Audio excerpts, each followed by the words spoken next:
universo entero, a la naturaleza, a nuestros pares.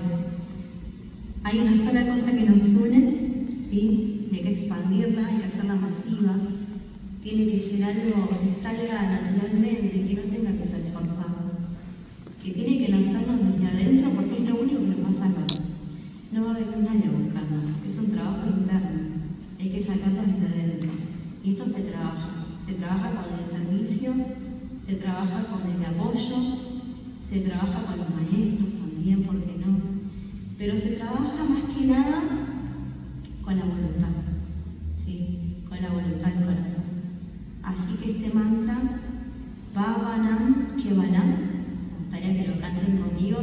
Y si se animan, quiero que se paren, ¿sí? Que se paren, que pongan sus manos en el cielo, en el corazón, donde lo sientan, donde realmente ustedes sientan, ¿sí?